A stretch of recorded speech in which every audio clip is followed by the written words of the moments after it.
You're listening to the Beans and Dice podcast, a podcast about how we game.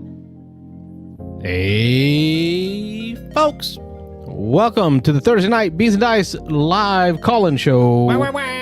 I'm Carlos. I'm Rob. And we're the Beans and Dice podcast, a podcast about how we game. That's right. And today, it is our top 20 board update list. Update board. Thingy board. Behind us. Yeah, that thing. Yes. We're going to be just Carlos and Rob today. We're going to be missing Mike, missing Wayne. Wayne's over in Tokyo, having fun in Tokyo.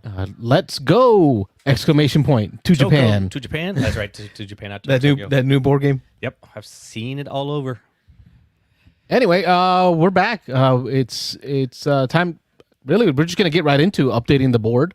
Okay. And then we'll update y'all on other stuff that we've done. We'll have Mike and Wayne update when they get back. I'm sure they'll be eager to get in on the fun.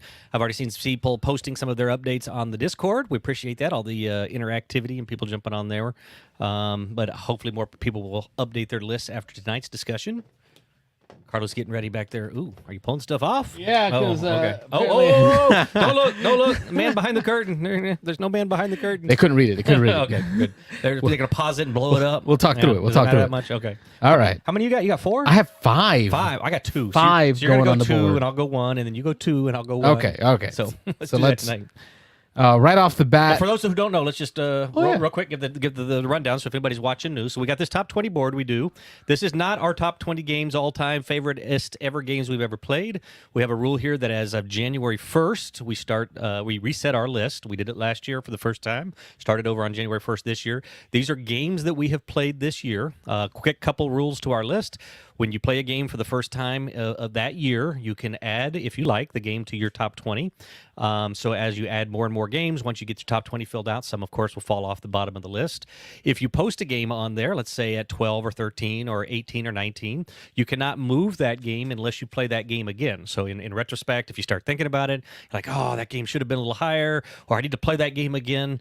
It is where it is until you play it again. So that's just a little rule kind of encouraging us that if we think we misranked a game, we get a chance to get it back to the table and play it again. So once you play it again, you can re-rank it. You can take it off the list. You can move it higher. You can move it lower. What am I missing here? Any other rules we got? Oh, I have broken out. I haven't looked on yours. The 2-player games. I just made a personal decision that it was too hard for me to rank 2-player only games against full big board game experiences. Except for Undaunted. Okay, is that still up there? Yeah, it's still up there. I wanted to pull that off there then.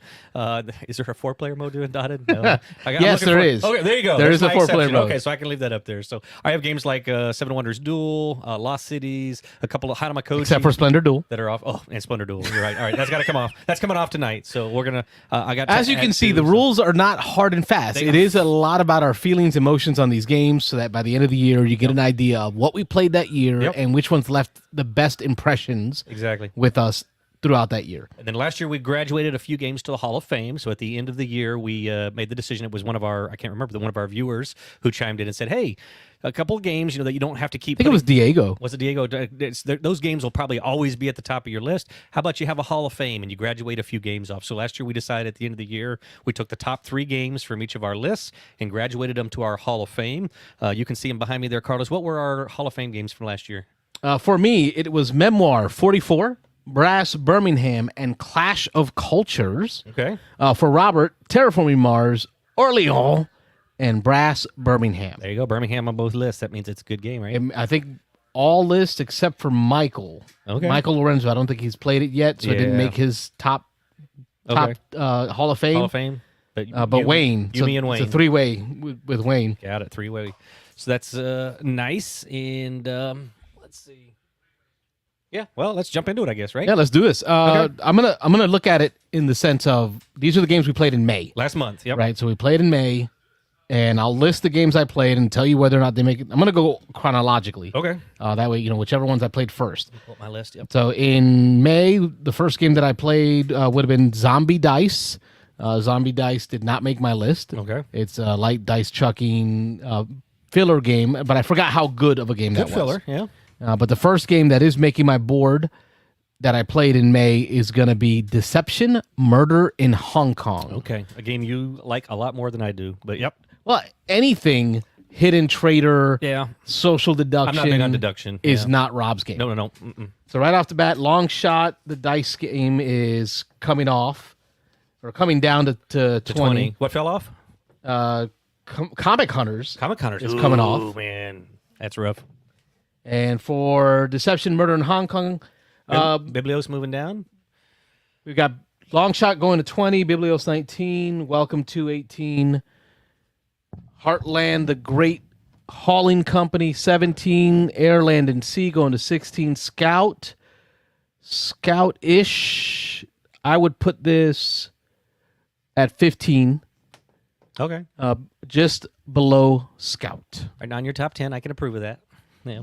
And the next game that was played in May that is going on my list is going to be Imperial Settlers. Great game. Empires of the North. The little twist on you. Little twist on me. you. Now this is a solid game. Robert loves Imperial Settlers. Yeah, I like Imperial Settlers. Imperial Settlers is the tableau building game by Portal Games and designer Ignacy Trevicek. Yep. It is set in ancient times, but it uses a shared deck of cards that all players draw from. There are some civilization-specific cards that are used in Imperial Settlers. What Imperial Settlers Empires of the North does is every player has their very own individual deck. So from moment one, you are super asymmetric. You're playing a whole different deck that plays completely differently. Nothing shared in that one, huh? Remember, in Imperial Settlers, half the deck is yours and half the deck is a shared. So you can draw from your own deck or you can draw from the shared, and they do slightly different things. But yeah, I couldn't remember. It's been a little while since I played Empires of the North. Oh, sliding down. We're going way up. You have to run down them once you get it on there. I'm taking Empires of the North, and I'll give you the full list once we update, but Empires of the North is going in the 7 spot. 7 spot. Between below Heat and above Mansions of Madness 2nd edition. Wow. Okay. All right. Well, Rob, you want to do one, 2, or you want to just chronologically? Okay, we'll hit mine. So, first game I played in May was actually Terraforming Mars, which is certainly would have made the list again, but I think a great decision by, I think with Diego, you're right, to have this Hall of Fame thing. So Terraforming Mars is in my Hall of Fame, so it will not need to go on the board, but I played that with my 2 oldest kids. Had a great time, as always. We started it at, was at 12:30 at night. We finished, we actually didn't finish it. We played until like 2:30 or 3, and then we paused. We were about halfway through, and then we came back a couple nights later and finished it. But great game, one I enjoy playing anytime. A couple of 2-player games next, so they're not going to hit this list. I need to do my 2-player top 5 list pretty soon. But Lost Cities I played. Hanamakoji I played several times. First game that is going to not make the list. First other game, actually, this is one I had to think about a little bit. I was discussing with Carlos a little bit before the show. King of Tokyo. I like this game a lot. I play it a lot.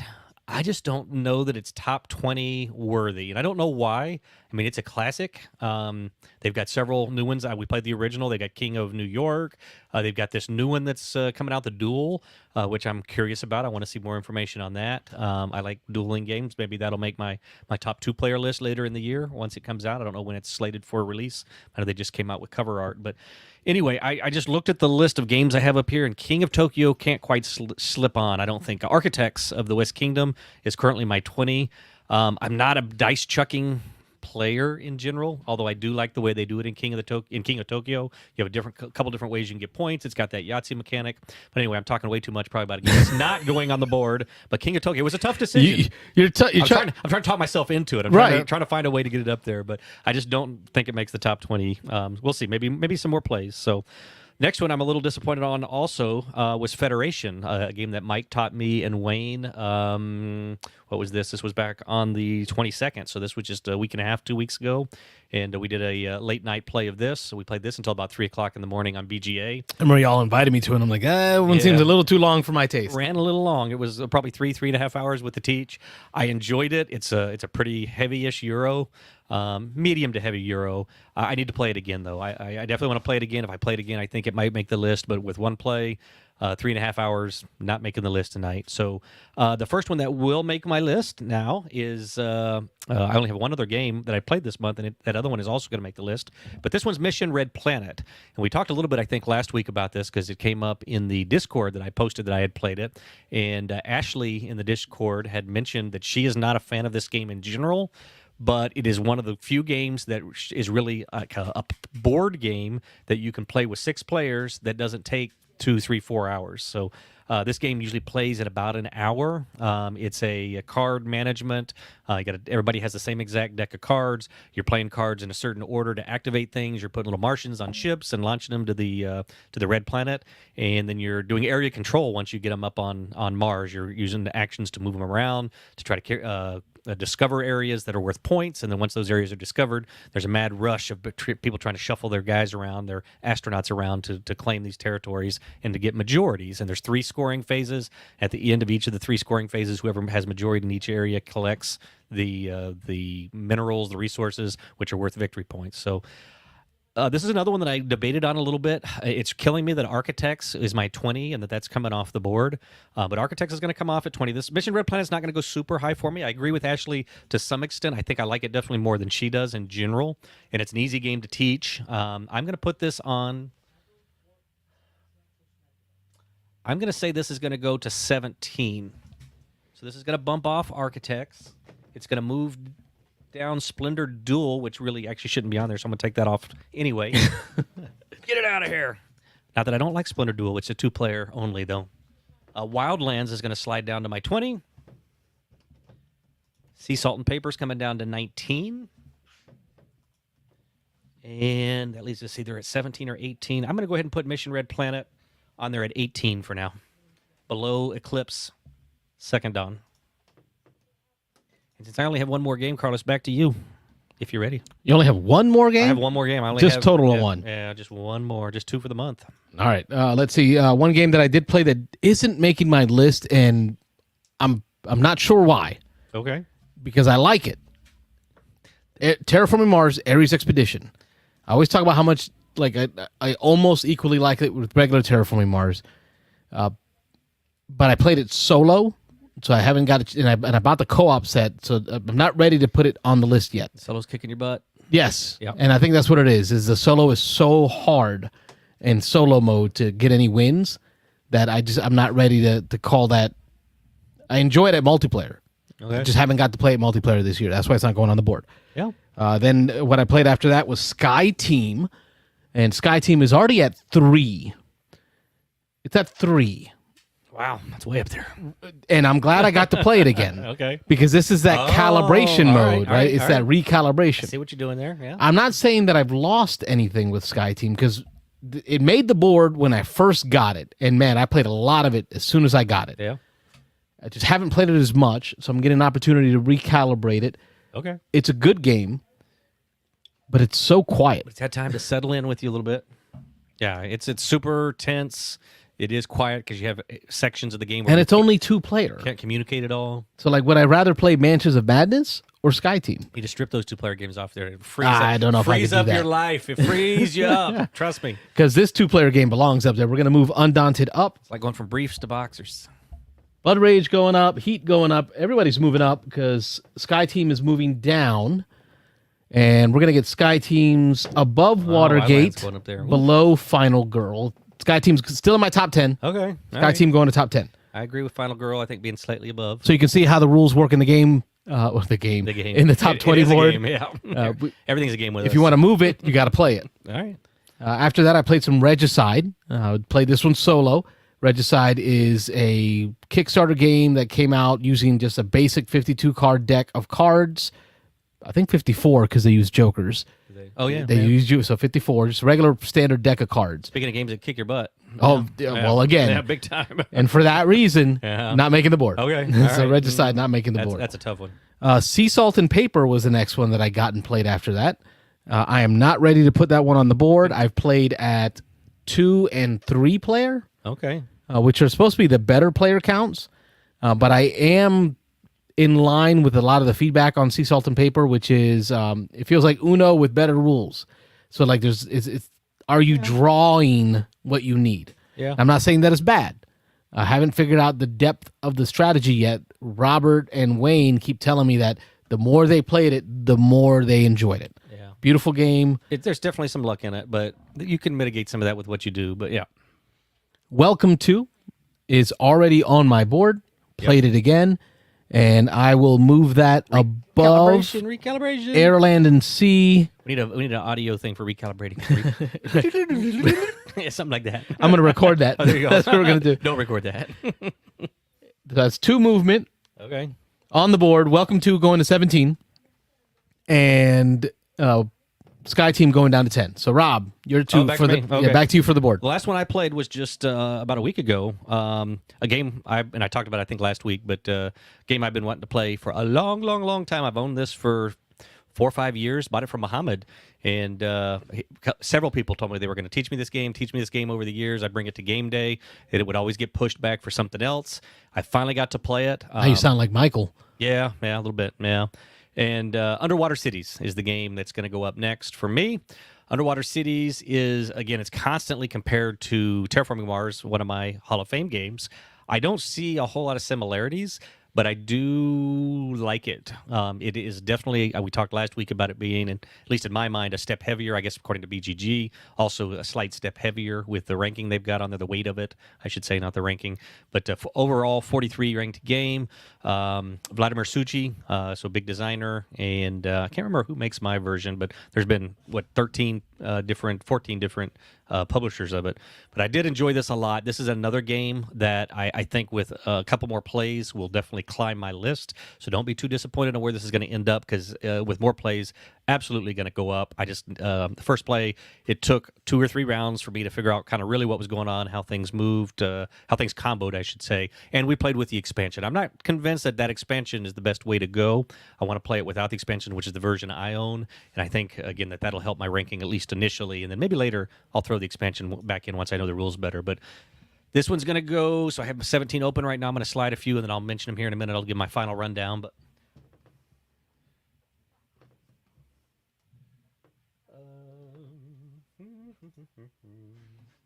All right, so he's sliding first rat down. We're in the 13s. He's making a spot.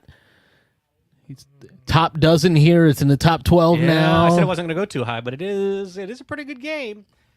Camel up. I think it's going to go above Camel up. Oh, we're in top 11. We might make top 10 territory. This is definitely not beating Ethnos. It's just as I start looking at this list of games and I see just the title Ethnos, and without even looking what's on the other side of Ethnos, it's definitely not better than Ethnos for me right now. So number 11 is where I'm going to put it right now.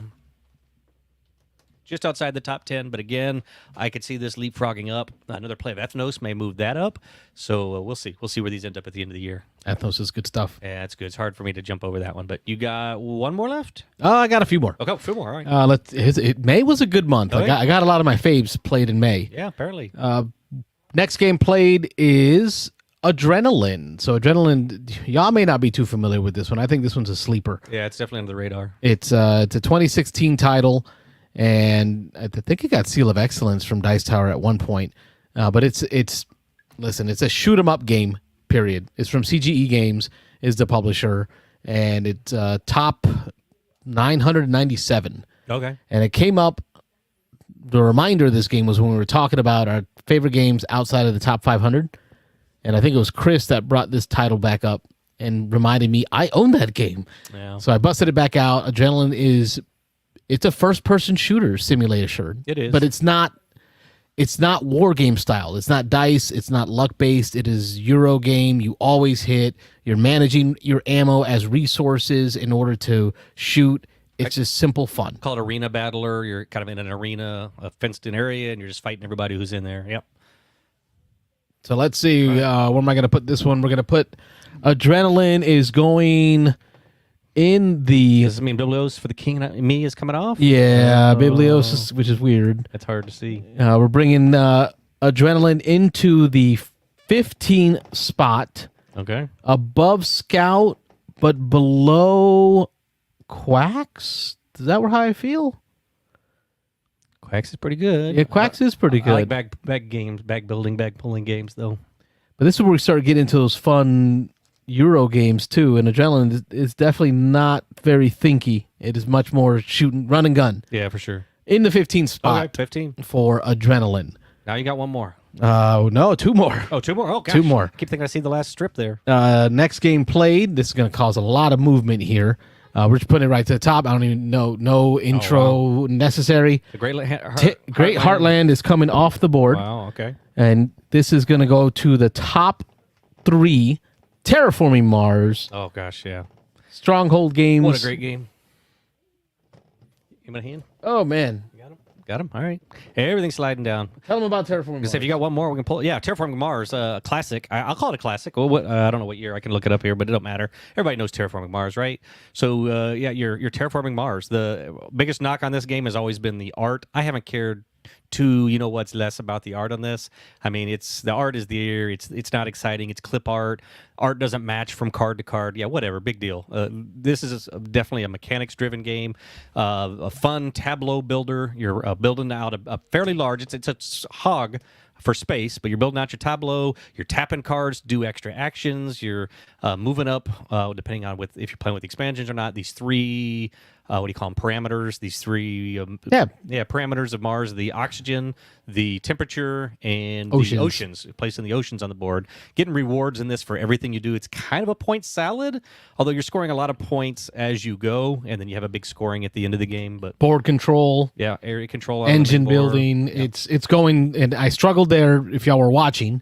For you audio listeners, I was struggling. I did not pay attention that you put it all the way to the top. I knew it was going up there. It made it to the top. Number 1. Well, Concordia. You got another one, so it could come down. Concordia. I struggled with that decision. That's Concordia tough. or Terraforming Mars. Like Concordia a lot. I do, and I've played a lot more Concordia this last year than I did Terraforming Mars. I keep trying to get my kids to play Concordia, and they will not. They look at the board and they're like, "Nope." They will love it. The look of it. Man. They refuse to play it. Yeah. But at the end of the day, Terraforming Mars, like even just playing it today, I still like all those good memories come back, all those good feels come back. Yeah. Like it hasn't lost every time I've played it in modern times. Last few years. Every time I played it in the last few years, because it's not a new title, but it hasn't lost anything. It continues to get good. Oh, I love it. And everybody always says with Ares and all that kind of stuff, don't you like a shorter version? Nope. I love Terraforming Mars at 3 hours. I mean, it is what it is. I know when I'm sitting down, that's what I'm getting into, and I don't care. Yep. 3 hours. We played without drafting. That was upsetting. Okay. Yeah. We were teaching. I'll talk more about that game day. Okay. The next game that I'm going to bring out is... This is your last one? Yeah. It's played on the 31st of May. There you go. Luckily, I snuck this one in for the month of May. Hadara. Hadara. All right, that's it. Hadara is a civ building Euro game. Let's be honest. It's a track management game. It's a Euro, yeah. You're managing tracks for economy, for military, for food, for culture, and the goal is to build statues that give you points for your tracks. Your goal is to conquer regions or explore regions to get points there, and you're also going to be getting points for the cards that you buy. The people, they represent people that you add to your civilization. You got to feed your people. But then at the end of each round, you have to feed people. Yeah. The toughest decisions in the game happen to be decisions with regards to how your end game scoring is going to work, because you have these metals that you need to buy, either silver or gold. And they start off very inexpensive, but that's in the first of the 3 ages. When you got no money. when you're broke. But if you don't buy it in that first age, they double. And then dang near double. And then by the time you get to the last age, they're like tripled. Yeah. Right? It's exponential in its cost. Yep. So those are your big end game points. And those are the tough decisions that really make this game enjoyable. Hadara, civ building game. How high is this one going? Well, we're taking Air, Land, and Sea off the 20. That's the card one, right? I always Air, Land, and Sea. Air, Land, and Sea is the 2-player card game. Land, Air, and Sea is the big epic. Land, Air, Sea. Yeah, that's the 4X. Okay, yeah. And this it's Civ. I love Civ building, but it's Euro. I like Civ. Civ Euro. Other than Clash of Cultures. So because it's Civ Euro, I have to knock it. Well, you know what? Imperial Settlers, Empires of the North is also Civ Euro. It is. But I get more feels, more theme out of Imperial Settlers, Empire of the North, than I do out of Hadara. Hadara really is a track management game with some flavor of civilization building. Interesting that they wind up next to each other. But it does go to to 8, and there are reasons it goes to 8. Like I'm putting that above, in between Mansions of Madness and Imperial Settlers. Reasons why it goes to 8 is because of its speed of play. Holy moly! Yeah, this is a guaranteed get it done in 45 minutes and still feel like you played a fun game, a good game. Another game I'm not sure about the expansion. I played on BGA now There's several an times with the expansion? expansion. Oh yeah, and it adds couple new elements to the game, couple new ways of scoring. It adds a market that you can take chips out of. You can buy stuff out of the market. I don't know. I think it takes it from that light, quick game to a more thinky game, and I don't like it with the expansion. I played 2 or 3 times now, and I think I definitely prefer the base Hadara than the one with the expansion. You're not looking it up now to buy it, are you? No, I'm. I see you. You know me too well.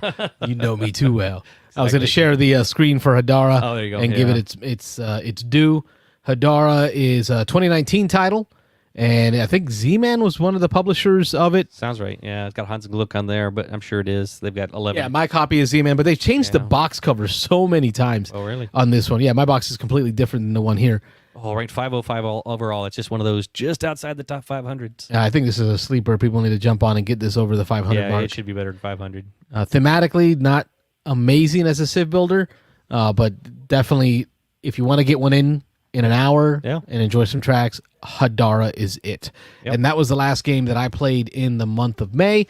Let's go ahead and update them on our boards. Yeah, got 3 minutes before we turn on the phones. Let's hit it. Oh, we did it perfectly. Perfect. All right, so Rob's board. Going through Rob's board here. Go ahead. You can see it a little easier. It's a little more behind I can, me. Yeah. All right, so number 1, Endeavor, Age of Sail. Number 2, Blood Rage. Number 3, Dune, Uprising. Very, very specific. Uprising. That's the one. That's the one to have. Castles of Burgundy, number 4. You know what? That's the one you played. That's why. Yeah. I don't think you've played Imperium. I have not this year. This month. Or this year. Yeah, this year. Number 4, Castles of Burgundy. Number 5, Undaunted. Number 6, Imperial Settlers. Number 7, Comic Hunters. At number 8, Village. Number 9, Barcelona. And rounding out the top 10 in 2024 for Rob is Ethnos. Yep. And then we get into the bottom half. Number 11, Underwater Cities. Number 12, Camel Up. Number 13, For the King and Me, a.k.a. Biblios. And for those reasons, it's on the list, because it's a.k.a. Biblios. Number 14, First Rat. Number 15, The Quest for El Dorado. Number 16, Hollywood Blockbuster. 17, Eclipse. What's that say? Second Dawn. Yep. And then 18, Mission Red Planet. 19, Sea, Salt, and Paper. And then number 20, my man. Wildlands. Yeah. Martin Wallace. Martin Wallace. Better known for Lincoln, but Wildlands. Best known for Lincoln. Best known for Lincoln. That's what he's known for. For me, my top 20 so far this 2024 year. Number 1, Terraforming Mars. Number 2, Concordia. Followed by Dune Imperium. And then at number 4, Undaunted. All of them. I think I played the Normandy expansion. Normandy with the Reinforcements expansion. Nice. Number 5, Blood Rage. Number 6, Heat, Pedal to the Metal. Number 7, Imperial Settlers, Empires of the North. Number 8, Hadara. Number 9, Mansions of Madness, 2nd edition. Number 10, Wildlands, my man, Martin Wallace. Bottom half of my board, number 11, Final Girl. Number 12, Sky Team. 13, Watergate. 14, Zombie Side, 2nd edition. 15, Endeavor, Age of Sail. 16, Quacks of Quedlinburg. 17, Adrenaline. 18, Scout. 19, Deception, Murder in Hong Kong. And at the 20, Welcome to Still on my list. Just fell off the board. Anyway, yeah, I mostly agree. Deception, I'm not a big fan of. And you can criticize mine as well. And Adrenaline, I'm not a huge fan of. But those are down near the bottom, so that's okay. What don't you like on mine? What's wrong with mine? It's Euro heavy. Oh, of course. Yeah, I mean, we could have guessed that. Yeah. I like my solo, thinky, head-down Euros. So, yeah. Anyway. In the chat, let's see. We got here James, a.k.a. Jim Odak. I got to make a quick note on this, but go ahead and read the comment there. Says, you see the expansion doesn't add much except that other track. You're right. What does you see? And I agree. Underwater Cities. Underwater Cities. That extra track. You're right. It adds some more cards. They get shuffled in. It adds one other thing, and then there's that extra track that you're racing for. And that's the part I don't like. And I know you and Alex talked about that while we played, that you both liked the fact that it took a head down, playing your own little board, building your own little underwater city, and now it adds a thing that is interactive, that people are racing to try to be the first to these different objectives so that you can pick the best of the 4 in our 3-player game. I'm I don't think I like that as much. You're right; it doesn't add much. So earlier I was saying that it added a little extra that I didn't like. I didn't mean it added a lot, but it did add that interactivity that I didn't appreciate. I was focused enough, or maybe it was because I'm new at it, but I was focused enough on trying to figure out what I was doing, how I was going to build this city, and then having I just got lucky early in the game. So the first 2 tracks, I think I was the first one to them, and then I stopped paying attention to that, and then the other 2 guys, Alex and Jim, raced by me on those tracks, and then I looked over and I was like, "Holy crap! How did you guys get to already the 5th objective? And I'm still on the 2nd one." I was leading this thing at one point, and so I don't know if that left a bad taste or whatever. But again, I started thinking about what I was doing, and I forgot. Oh, yeah, there's a thing over there that we're kind of racing to do. So my bad, partially for that. But I don't know that Again, I got to play more. If I have played the game 3 or 4 or 5 times and I think it needs something else, then maybe that comes into play. But anyway, I had to just comment on that. But thanks for chiming in there, Jim. And then Pablo pops in with adrenaline, pinchy fingers, and thumbs up there. We get that a lot in the. It's a Mamma mia! I was gonna say kind of an Italian like thing. Yeah. Like this is a good thing though, right? This is okay. That means good. I mean, okay. Kiss to chef's the chef. kiss. Yep, chef's kiss. Okay, yep, so that's good. I'm with Pablo on that. Discord, we get a lot of that. Yep. Wayne Kruger out in Japan. Wayne, our buddy Wayne. The hell time is it in Japan? It's got to be like I don't know. Let's see what. Echo. What time is it in Japan? 10:42 a.m. 10. Okay, so it's not too bad. He's not up too early. It's like 12 hours. He could be joining the show. 13 hours difference. Yeah. Just long distance. Sweet. Hi, Wayne. Hello, Wayne. And he says he's representing with the Beans and Dice T-shirt today in Japan. Had my kid in it yesterday. Yep. We're going international. And then Wayne Kruger, again, still in the chat, says Hadara would be high on his list as well. Good game, yeah. Jim, listening to you talk about Underwater Cities. All right, he's got to come back to it, but it's worth for the night. Oh, the nicer boards, yeah. I talked about that last week or a week before. They are, I think I called them dual layer, but they're actually triple layer boards because they're 2-sided. There's a basics game side and then a more the expansion triple one. layer. So, yeah, so there's a layer in the middle, and then there's 2. That whether each way you flip it, it makes it a double layer where they're inset and the pieces don't move around. But I agree, Jim. I haven't played mine yet. I haven't played with the flat boards, but that's always a nightmare. Even Terraforming Mars, it's got those. You got to have the upgrade, something to hold all those cubes in place. So agreed. And we are opening up the phone lines. 813-618-7099 is the number. Phone lines are open if you want to call in, talk about what you've been doing gaming wise. Today it's just Rob and I. So we don't have the plethora of topics from all the other gaming friends. Plethora. Oh, you're going to help me out over there? That's what I was trying to do, how to get rid of that thing. Anyway, all right, go on. So we need you to call in. Yep. Call in tonight. So we didn't have Jim to post up on all the chat, or not Jim, Wayne to post up on all the chats for us. Oh, there you go. So I'm not sure. Hopefully we got a good viewer base tonight. Yeah, we got some people watching. That's good. But yeah, call in. Make this a call-in show. Otherwise, we're just going to talk about junk. We're going to talk about what we've been doing. We'll talk a little bit about news. I know I watched the old board game smorgasbord on my way over here. There wasn't a whole lot of big news. I don't know if you're ready for news yet, but I know there was something on there that you were more interested in than me. Yeah, I think the biggest news that I saw on the board game smorgasbord was the Privateer Press being purchased. By Steamforge Games. Steamforge Games, yep. So I'm familiar with both of them. I own both sets of games, or have owned. They're both miniatures game companies. One's out of the UK. I know that for certain.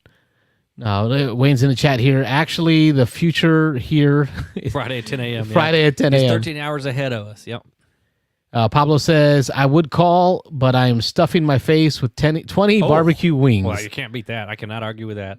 Love me some barbecue wings. As long as you're not, well, you know what? If you want to play games while eating barbecue wings, yeah, I'm all for it. Carlos is all over that. Chef's kiss.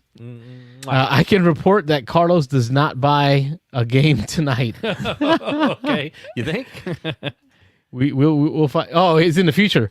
He can tell. He's looking. That's he's looking back. So 10 hours in the future says, or 13 hours in the future says Carlos. He's prognosticating. Oh, you got to mess him up then. Yeah. Oh God, Robert. Oh. Anyway, back to your news. Yeah, so Steamforge Games did Guild Ball, which was I don't know if I ever got you to play it, Robert. It's the soccer game. I know of it. Fantasy soccer game set in like medieval times where you're running around playing soccer, but it's very geometric. Everything's about angles and kicking the ball. That's the goal into the. It was a cool game. But I always thought of them as a much smaller company than Privateer Press was. Privateer Press did War Machine. Yeah. They also have board games within their company. Right. They have many smaller companies within Privateer Press, but they got bought out by Steamforged Games. It was a bit of a shock to me. I was really waiting to see if the I think it's Mark 5 now, edition of War Machine was going to be coming out. Way past me. I don't do the mini games, so that doesn't surprise me. But anyway, I'm looking up Guild Ball here to see. Ooh, no. Yeah, Guild Ball is a full-on miniatures game. For me, gaming-wise, I did get to go last week to the. It's Patrick, friend of the show. Oh yeah. Has a men's group at his local church, Mission Hills, over on 56th Street by Armada Games, and he did a men's group night, game day or game evening from 6 to 8. Okay, 2 hours. Not a lot of time there. Yeah, I was gonna say 6 to 8. Now you're telling me the game that. How did you do that? But go ahead. Well, they got in there a little early, so I show up, and I'm thinking to myself, okay, 6 to 8. I brought some lighter fare. Figured it's men's group at the church, so it's not going to be heavy gamers. I walk in, and there's 2 tables of games going on. Apples to Apples.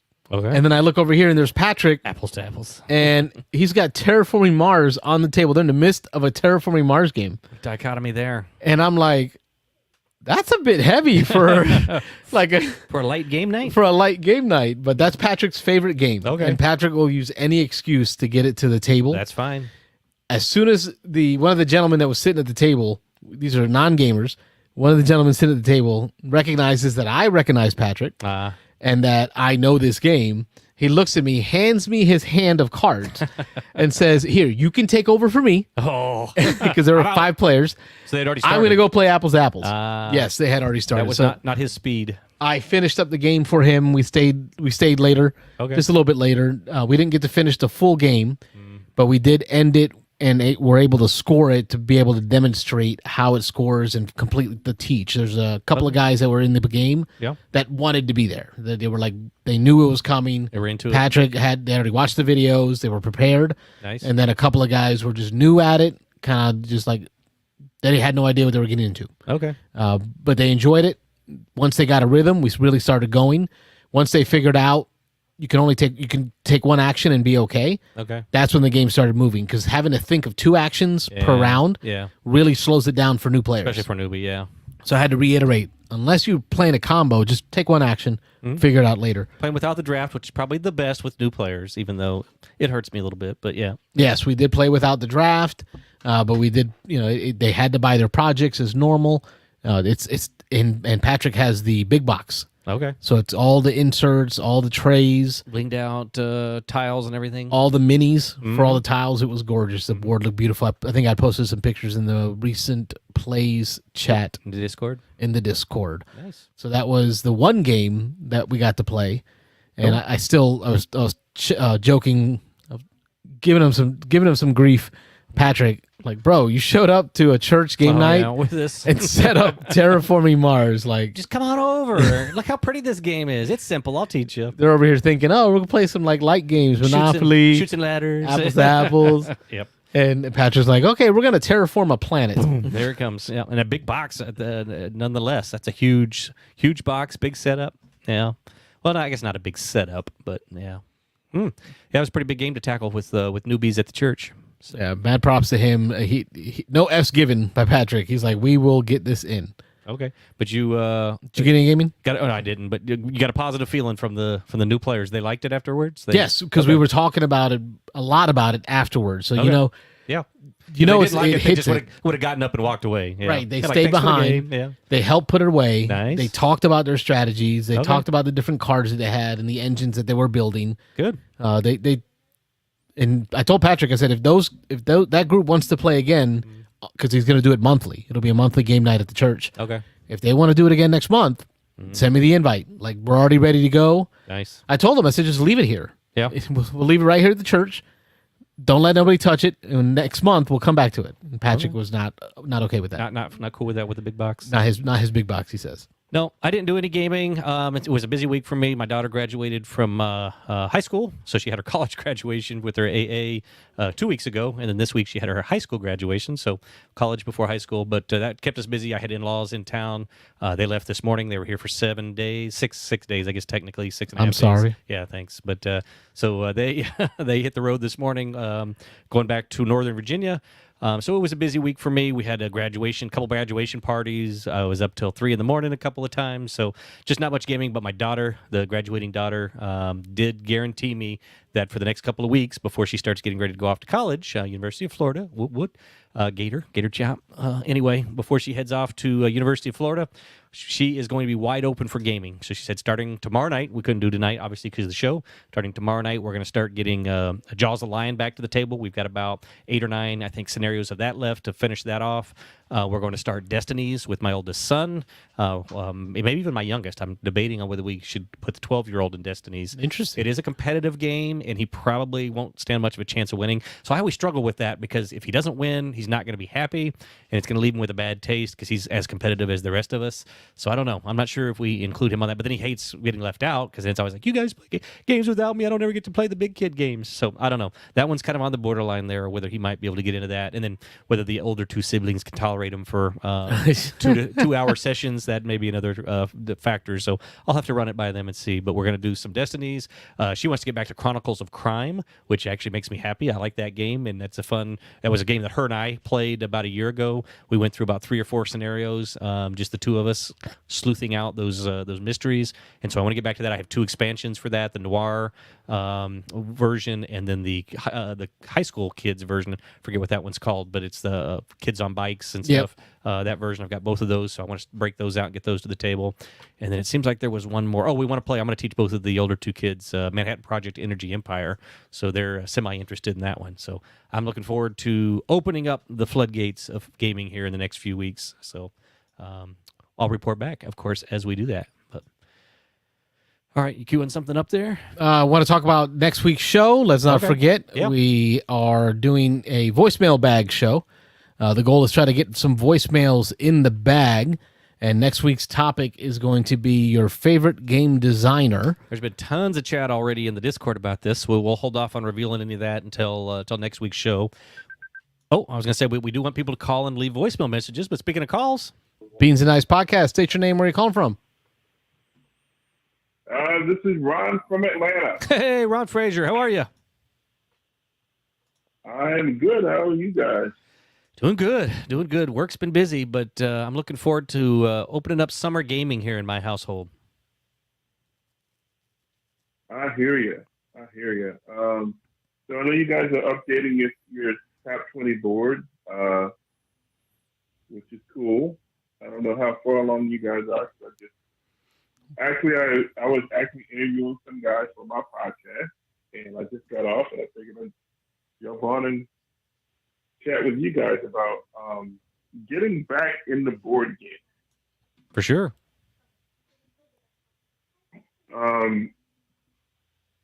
It's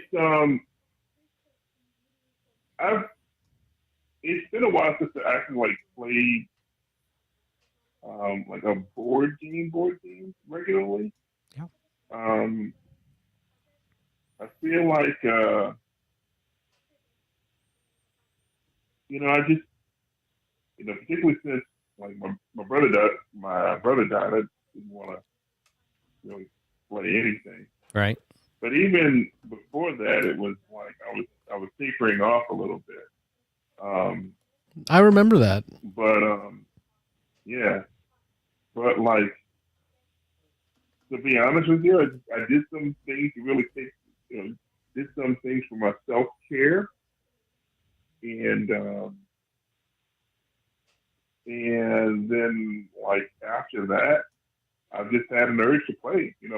It wasn't like I didn't play board games during this period. It was just like it was very, very rare. But like this week, even with this, I've only played like Regicide and a little micro game called Road Trip. But like, I have plans to play Dice Throne tomorrow, and I'm just getting back into it. I I have a motivation to play board games. I still think there's way too many. No doubt about that. So, and there's a flea market here in the near future for one of the game stores, and I plan on taking advantage of getting rid of some of my games. But yeah, like, you know, I have the motivation to really like get into playing board games. You know, because I used to host, and there's nothing that's stopping me from hosting. It's just me. It's just all me and me having the motivation to do that and have people in my home and everything like that. And so like. But you were during this time period. You were keeping up with your tabletop RPG night, and if I remember correctly, you were still playing the Super Show. Super Show. That's right. And then I think you even dabbled in some Lorcana competitive events. So it wasn't for lack of gaming. It's just different type of gaming. Yeah. That's what I'm saying. Like, it's just like playing board games, right? Like, you know, like Dice Throne, like Marvel United, like Unmatched, War of the Ring, those types of games. Just hadn't had the motivation. Kind of weird. It's kind of weird, right? Like, I never lost the motivation to play role-playing games. I still ran my game on Friday nights online. I'm running the One Ring every other week on Thursdays in person.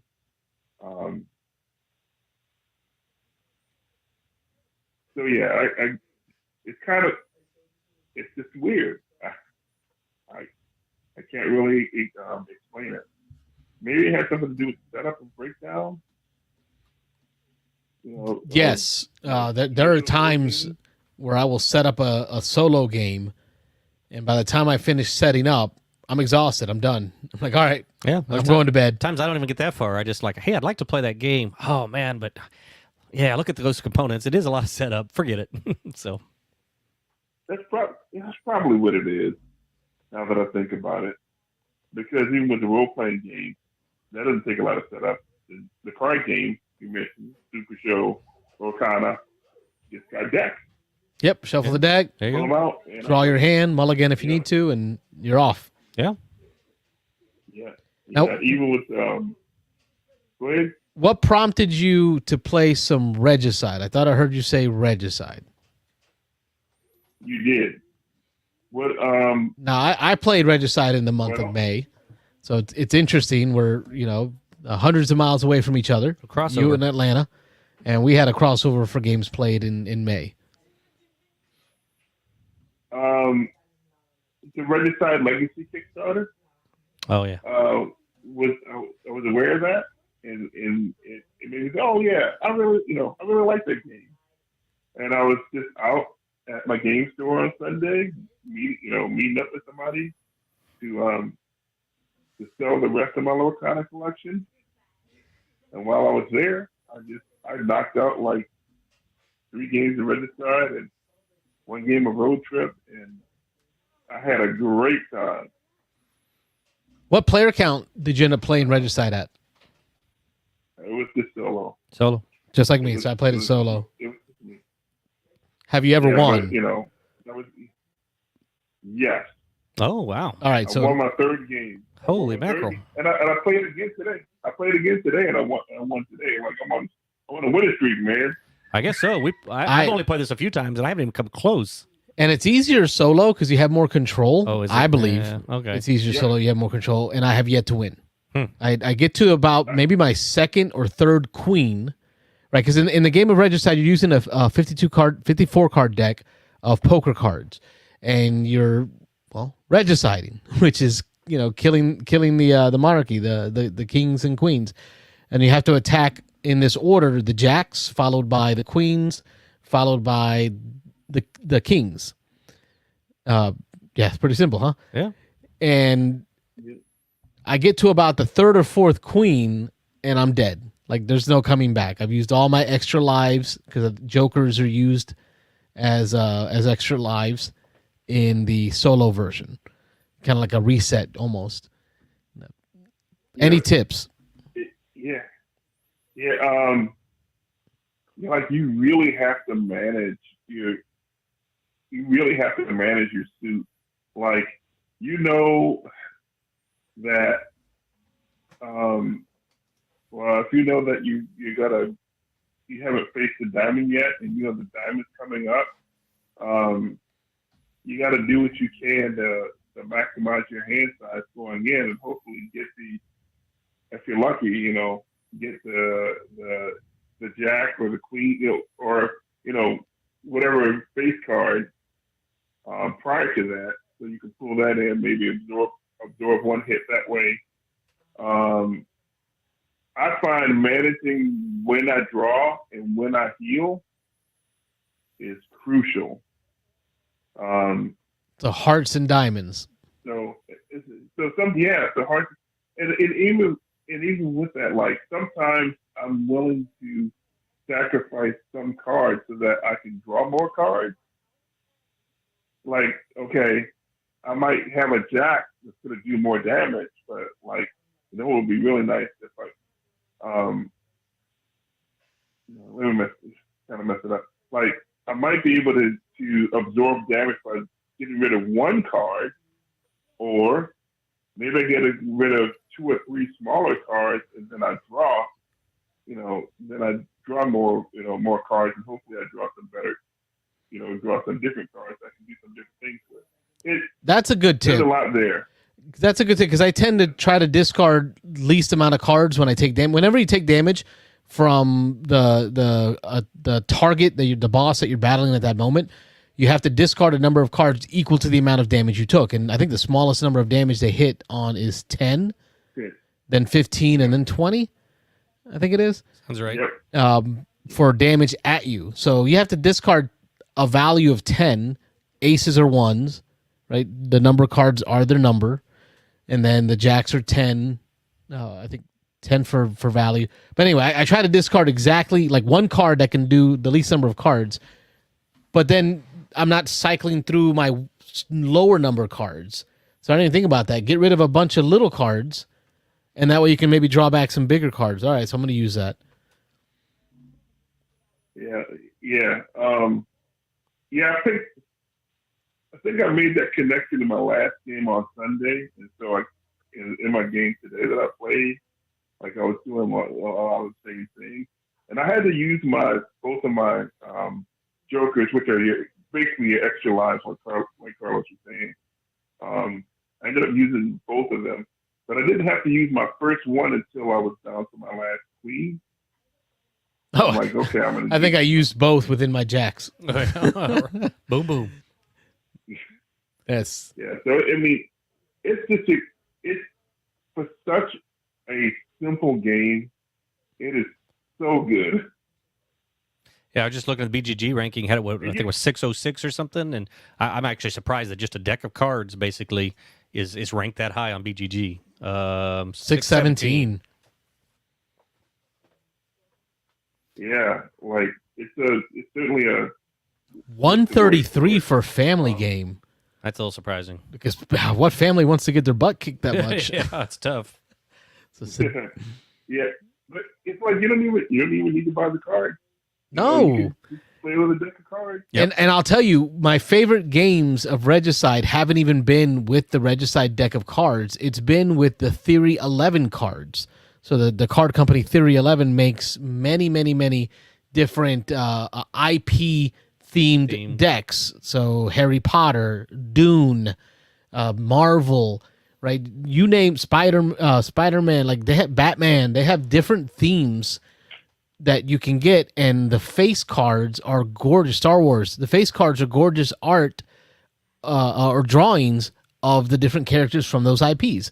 So when we played with the Marvel cards, the Avenger cards, it was like, okay, we're trying to kill Spider-Man, right? Like he's the guy we're killing now, and we're using, a Black Panther, right, to drop the damage on the special. Kind of added like a different flavor to it. So I'd recommend Theory 11 if you're going to use a set of cards, The standard deck of a cards. standard deck of cards to play, because you can still have some theme. Yeah, you just reminded me because I have Lord of the Rings deck and Star Wars deck. Cool. Yeah. Yeah, you can make that work. Yeah, so Regicide, so 2020 basically, title. And for you, you said that it was the news about the Regicide Legacy that came out and got you thinking about it. I saw the posting of that. I didn't back it because I was like, man, I'm not spending that much money on this game. What was it? How much was it for the Legacy? Debate. It was $79. I'm sorry, what? 79. So I mean, I'm pretty sure 79. Better be more than a deck of cards.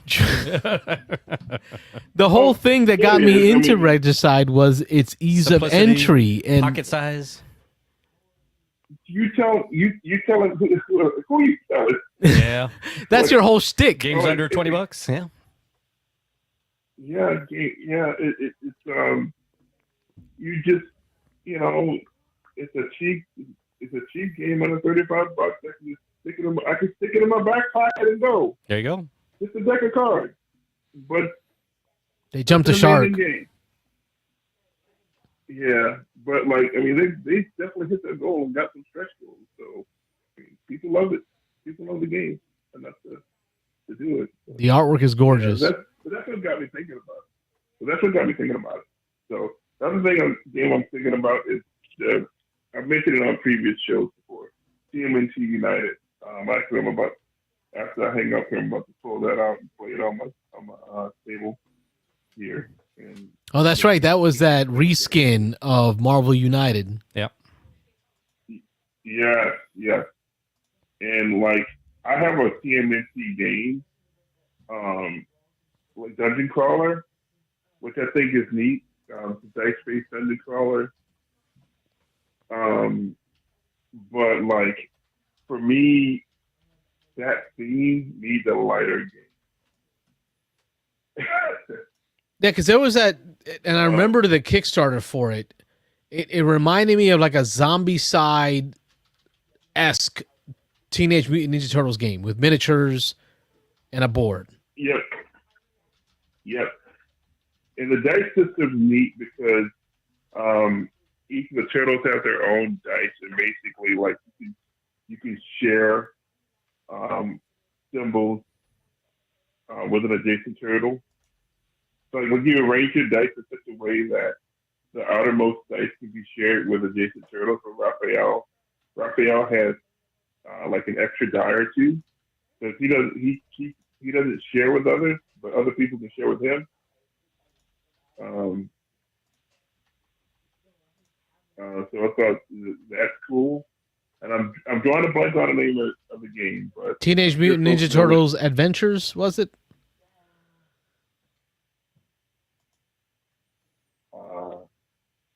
I don't think that's what the game was. Shadows of the Past. Shadows of the Past. Okay.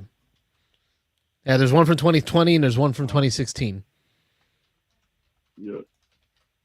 Yeah, that was a standalone expansion of 2021. Great game, but there's a little bit more setup involved. Whereas, the Marvel United system. Yeah. You put out some boards, you put out some cards, and you go. My daughters have been itching to play this game with me. I need to do that. Make it happen. I'm hoping to hear back that the board gaming has made it back into the rotation for your emotional and mental health, that you feel up to it, well-rounded and taking care of yourself. Yeah. Thanks, guys. Good to hear from you. Appreciate your call. Likewise. You take it easy. Take care, for Ron. calling, as always. Good night, Ron. All right, phone lines are back open. 813-618-7099 is the number. Now we'll call it Joe. Yeah, it's officially a call-in show. Thank you, Ron. In the comments, we have Pablo42. He says, on Saturday, we had Mad Max game night. We watched Furiosa. I want to see that. Plus 6-player Thunder Road game after with a custom-painted Mad Max car miniatures. Playlist and apps FX soundboard. It was epic. Epic. Witness me. Sounds like it.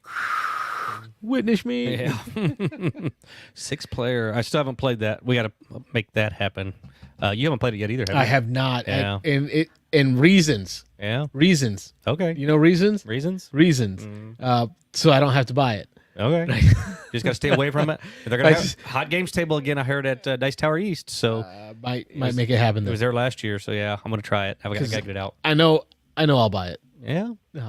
Can't resist. You're going to buy the full blinged out That's version? the problem. Yeah. You got to go all the way. And I heard somebody talking about this before. It's the expansions, the amount of expansions or versions of a game when it comes out that gives me like a trepidation to pull the trigger. Okay. Because am I getting the right one? Yeah. Makes that Should I harder. get the expansions? But then they're included in the Super Deluxe version. Should I hunt down the Super Deluxe? Right. So for all those reasons, it makes it harder for me to pull the trigger, which has been a good thing. Gets more and more expensive as you go down that road. Yep. Yeah, this is one I got to play. I keep hearing about it. Everybody seems to love it. But light, is it dice chucking? I think there's dice involved. It's a kind of a roll and move-ish. Yeah. Okay. But you're using the results to trigger effects. Right. Okay. I want to give it a try. Aaron Clark in the chat says, I'm with Ron. Happy to get back into gaming. Made it back-to-back gaming nights. Probably played more games in the last month than I have all year. There you go, Aaron. Doing it right. They're coming out of hibernation. That's what it is. Yeah, that's why I say I'm looking for an uptick myself here in the next couple of weeks. Got to blow the doors off. We got Dice Tower coming up. Just missed the big game bash down in Sarasota, Florida last weekend. Really wanted to make it to that, but me and my daughter went a couple months ago. Had a good time. So we're going to make it back there, but they're not doing another one now until September, I think, because the con season for all the Dice Tower crew is coming up. They were saying the next 2 months they're at cons like I think it's 5 or 6 weekends out of the next 8 or something. So it's just it's that time of year. We talk about that there's not a con season. Con season goes year round. There are cons all year round, but there definitely still is a concentration this time of year over the summer. At least in Florida. Yeah. You know, for us. Yeah. Between Dice Tower Retreat, we have Necronomicon. Can't even say it. There you go. Yeah. I think, and it goes beyond that. I mean, when is Gen Con is July. July and August. And I think Origins is going on soon. Yeah. Isn't that right, Aaron? Aaron's up there in Ohio. There's a lot of big ones coming up. He can correct us. And even over in Europe, I think Tom and them are going over, or Z. Actually, Tom's not going. Z and Mila Essen are going over to Europe for, actually, is it Essen or is it the Euro Games Expo? One of those two big ones coming up. So, yeah, it's just that time of year. Ron says summer is con season because school is out. Yep, I was going to say that. It's always been that way. Yep. People just have more time. Parents have more time to get out, play games, go to cons, go buy games, look at games. So, it's just natural that time of year. I agree. And Ron, I wanted to mention, I forgot to mention while we were talking, the reasons I was looking at Regicide was because I was kind of redoing my everyday carry bag. So I got a little bag that I kind of keep like all my stuff in, my notebooks and things that I throw in the van with me or the truck with me whenever I go anywhere. And in there, because I got sea salt and paper. So you mentioned you were putting that one in there. Right, I was putting sea salt and paper in the bag, and I'm like, I'm not ready to take out Scout. No. Because Scout, I think, is a good high count 5 count game, a card game, so 5-player count. Not so good at the lower player count, but sea salt and paper supposedly is better at 2 than it is at any other player count. It's best at 2. Supposedly. Well, that's what the BGG says, if we believe BGG. So I'm looking at it, I'm like, okay, so I got 2, 3, 4, 5. I'm missing solo. So that's what got me thinking, you know what? Regicide. That needs to come back because I had a deck of cards in there. Okay. But I can take out this deck of cards and slip in Regicide in its place because Regicide is also just a deck of cards. Unless you go Legacy. No, $79. Big box. So that's the reason it came across back to me and into my rotation, Regicide. Ron, if y'all go back and listen a little while ago, Ron did a great job of explaining his plays and his strategy tips for Regicide. Yeah. Good game. I just remember it kicked our butt. The only couple times I played it when you first started, it was. We taught it to Mike Lorenzo and Dan Erdzik, and we lost then. Yep.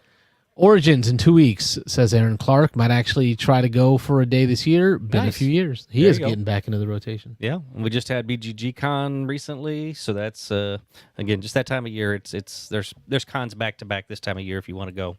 So if you can afford to travel around, you can make the time to get there. There's cons everywhere, every weekend. So cool. What else? Oh, you're pulling out the news locker here. You got some things on there. Oh yeah. Always. But call in, as always, 813-618-7099. We'd like to have a few more of your calls before we wrap up the night. We got about another hour to go, a little less. We'll hit up some news. We'll hit up some geeky goodness here at some point. I've been trying to watch a little bit of TV, but we'll hit that. We like to talk about what we've been watching. So, as always, it doesn't have to just be board games. It can be anything that you're playing, anything that you want to talk about, geeky stuff. Comic books, movies, TV shows, books you've been reading, anything like that that's going on, we can chime in on. And don't forget, next week is going to be the topic show. The topic is going to be favorite game designer. Yep. We're asking you to fill our voicemail bag. Look at this. Carlos worked up this nice graphic. Look at that. Voicemail bag. Fill up the voicemail bag with your voicemail. So throughout this week, just call anytime. It's going to go right to voicemail. You got to put this phone number on the graphic, though. Oh, you're right. I got to fix that. Yeah, 813-618-7099. Write that down now. That's the number. Call in and drop a voicemail, 1 minute or so, on who your favorite board game designer is and why. We want to play voicemails next week in between phone calls. Yep. So in between calls, we want to play your voicemails and talk about the different designers that you bring up for us. I'm struggling with this one a little bit already. I mentioned last time that I just don't. That factor does not come into my brain. When I sit down to play a game and somebody says, do you want to play this?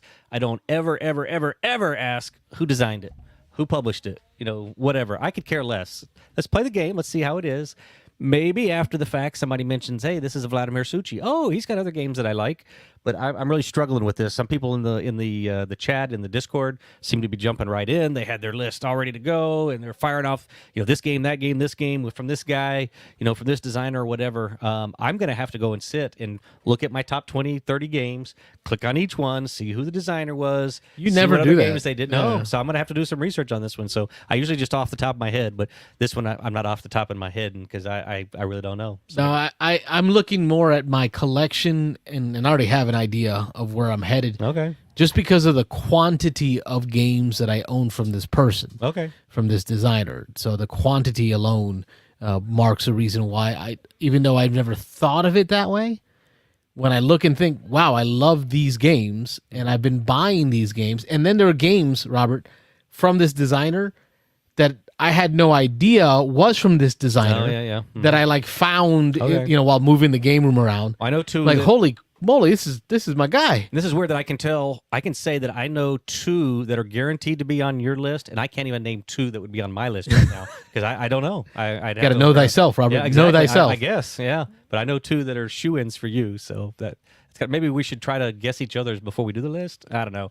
I'm not doing it tonight. Obviously, I don't want to give anything away, but yeah. Anyway. Board game designer. Tune in next week. Leave your voicemails. Leave your voicemail. Yeah, we want to really start this whole voicemail. Daryl started it off. Dev88. About a minute long, about 60 seconds. Is that what we're saying? Minute and a half. Minute, 2 minutes. Who your favorite designer is and why. And a short list of their games, 3, 4, 5 games. Yep. We're trying to, just include y'all in different ways. I know some of y'all can't participate live, so because you're, for whatever reason, axe throwing or whatever. Yeah. For you're hearing this later. During the week, leave your voice message so we can contribute with you then. Absolutely. I was reading an article on wargamer.com talking about the new release of the Undaunted board game, Undaunted 2200 Callisto, which is going to be space. Undaunted, but in space. In space. In space. And that got me thinking about the different feelings or emotions that people get with historical games and why a retheme can be a big deal for gamers to be able to pick up a title that maybe wanted to try, but the theme was something that they had been put off before. Yeah. So the idea that, okay, it's a historical game, that drew me into it. But then, other folks who aren't into historicals, aren't into war games, aren't into World War II would not have found it. And some can actually be turned off by that theme, by that skin. People don't like killing, shooting each other, reliving, horrific moments in history. Those are interesting topics to some of us, but some other people, that's an active turnoff. So. Right. As we celebrate D-Day, June 6th, today, 80th year of June 6th, there are still veterans of that war who were part of those celebrations today as I was watching. So even though it doesn't feel like World War II was in modern times, it's still within a generation. Yeah, it wasn't that long ago. And there are still folks who fought in that war who are still alive, so I can see how some folks are concerned with the feelings that they get from playing modern war games. Yeah.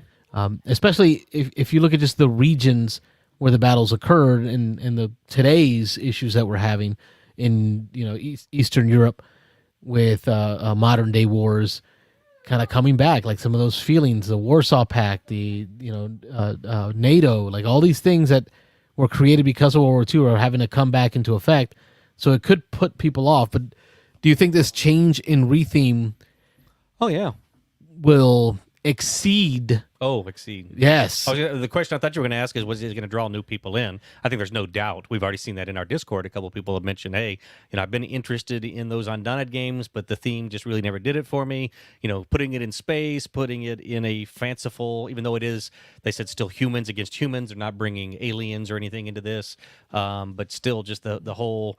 Now it's not a recent past. It's not even an ancient past. It's because Joe in the Discord posted, this will be my entry point into this game. That's the Undaunted Callisto. Yeah. I really want to try out. I wanted to try out Undaunted, but personally, I don't play many games that use real life events that are historically too close to the current period that I can't abstract them in my head. Yep. And it's not like I'm gonna care about a sci-fi theme. I don't really care about theme generally. This is where he goes off the rails. Amen. I don't agree with him here. Other than as a tool to teach the game. Preach on, Joe. Once a game begins, it's just cubes, cards, and mechanics. But I can't bring myself to play board games and video games with certain historical events and themes. Mm-hmm. So here's one person who's right off the bat saying that for them, the change of theme is what would be the entry point for them. Yeah, so I don't know your question about exceeding. I don't know. That'll be interesting to see. I think it'd been more interesting to see if the futuristic space setting happened first, and then they rethemed it to the other way around. That would have been an interesting test. This way, I'm not sure. I think a lot of people got into it because they were history fans, they were war fans, World War II fans. So putting it in space, I have no doubt it's going to draw a bunch more people, but is it going to exceed the original? I don't know.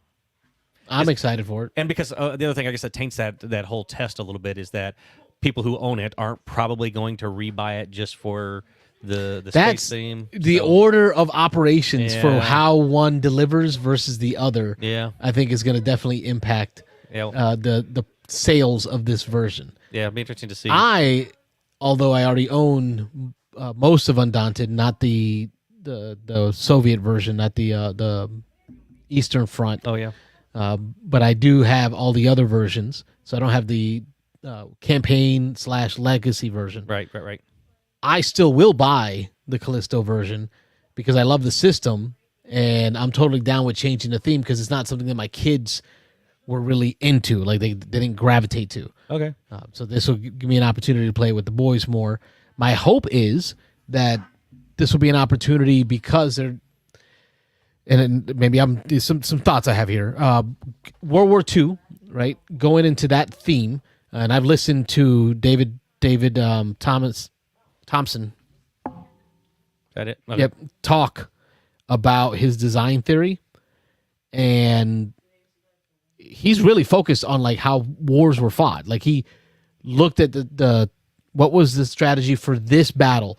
What were the points of contention, the mission, what was the objective, like, and then uses that, abstracts it out into the game. Okay. Very war focused. Mm-hmm. Historically accurate. Right, historically accurate, which requires some decisions in the mechanics that are going to be a little more complex, a little more difficult because you want to be accurate to the history. Sure. But by going space, you're not tied. Your hands aren't as tied to say you have to do it this way because that's how it went historically. Okay. Right? So now you can really open up the mechanics to maybe a more streamlined or lighter fare. My hope is that this will be a little more fun. Okay. Right? Like let's just throw in some more fun. Like it's a laser. Yeah, laser guns. This is why it works. Yeah. Like it shoots like this because it's a laser. Laser. Fire the laser. That's my hope. And that's part of why I think it's going to be worth buying. We'll find out when it comes out. Okay. But I think it'll be worth buying because they should allow them to really just kind of amp up the fun. Okay. Without having to worry about sticking to history. I hope so. Yeah. Like, oh no, that tank had 285 rivets on its front armor and not 290, right? Like some people will count. We'll care about. Yeah. Get a life. Anyway, it'll be interesting to see what they do with the art and stuff on this too, how they attack all that. So yeah, it'll be cool. Keep an eye on. It's a good game, good system. Aaron Clark in the chat says, "Yeah, it's hard. I had some that designed some of my top 20 and 30. It's all my designers here, but also have some that seem to always make great games. Just don't have any top 10 out of 10s. Yeah, you could say." That's going to be my problem again, because I was thinking I'm going to look at my top 20 or 30, but there's probably going to be a lot of games on there that the only good game that designer made is in my top 20 or 30, and they don't have any others that I care about. So those probably can't make the list, right? I mean, they can't be my favorite designer if they made just one really good game. That they've got to probably have 2 or 3 that are in my top 50 at least, right? So I don't know. Right. It'll be interesting, right? Yeah, because that's a question mark there. But yeah, it'll be interesting to see as I start looking at that list, start looking at my top games, start seeing what other games did this designer do, and are they really good games, or are they just games that I or I don't know. So that's going to be an interesting delve. So that's maybe a cool topic. Yep. All right. What else is going on over there? Another article I have here, and folks, call in 813-618-7099 is the number. Make it a call-in show. Talk to us about whatever you want to talk about. You can interrupt, change it to whatever you want it to be. I enjoy reading articles about board games, so I send them all to my Kindle device, and I read them at night while in bed. Nerd. Puts me to sleep. Yeah, should try that. But it some good articles come through from these folks. Here's an article, another article by Wargamer. This is June 1st. They came out with this article. And its title is "This Co-op Disney Board Game Aims to Solve Quarterbacking." Okay. Which that right there interested me. Yeah, you don't like the quarterbacking. You know that. Yeah. That's a big deal for me. I don't mind it so much, but you hate it. You seem to that seems to be a big part of your co-op experience. Like you want to be able to have everyone to have a say in how someone moves because you want to make sure that the optimal move is happening. I don't have to be the quarterback. Let's be clear on that. I don't mind playing games with people who like quarterbacking. I enjoy the discussion of what the best thing to do is, what the optimal thing is. Board game by committee is what it feels like whenever I play co-op with you and Nick. I don't mind that. It's like it's 5 brains, and we're all going to come together to decide what the best course of action is for your turn. Yeah. It's not my turn. It's your turn. It's our turn. We're playing a co-op. All turns are our turns. I bought the damn game. I bought this game. They're all our turns. But in this article by Matt Bassel of Wargamer.com, he talks about at UKG how he had a chance to play Disney's Chronicle of Light, Darkness Falls. It's their new co-op board game starring all the heroines, not the hand slappy. No, not that heroine. No, but the heroines, like the female characters from across Disney films, where players must work together using different abilities of the character to complete everyone's quest and defeat evil shadow monster versions of classic villains. Okay. And he talks about how the classic pitfall of co-op games of this kind is often one player leads the whole team an excessive amount, identifying the optimal moves and dictating how other players should take their turns. So what this game does differently, a couple of tricks up its sleeves, as the author says, to prevent the common issue is first, it's pretty simple. It acknowledges the problem. So like right up front, so this is a problem. And then what it does is it enforces fairness by allowing one player to get to be the leader each turn, and this rotates. Okay. So one player will have, as we say at work, they will be the decider. Tiebreaker? The decider. Like they have what we like to call the big D of that decision. At 10 o'clock? Yeah. Okay, big T, got it. All right. They are the decider. We're not in Texas. It's funny because we'll ask, like, okay, so we've got this thing going. Who's got the D on this one? Okay. And I try to keep my Your, adult composure. 12-year-old laughter in. Yeah. All right, and again, before you go much further, we've heard with varying degrees of success now, other designers and other games that have tried to fix this quarterbacking issue. Some have done it very well. Some of them not so good, but keep going. See, and some of them have done it by hiding information. Right. Like the more information you hide and preventing you, Sky Teams does a good job of that. The lack of communication, right? Not able to say, here's what not even able to talk. Got to make your own decisions, yeah. And then kind of look at how the play went. Those are ways that I think Sky Team for me really ramped up my list as a co-op because of that inability to have the quarterbacking. Yeah. But they're going to pass this token around, and they're going to be, as the author says, they get the final say on everyone's move, and the author describes it as they're like an officially appointed dictator. Okay. Right? At least this is how my group hammed it up when playing.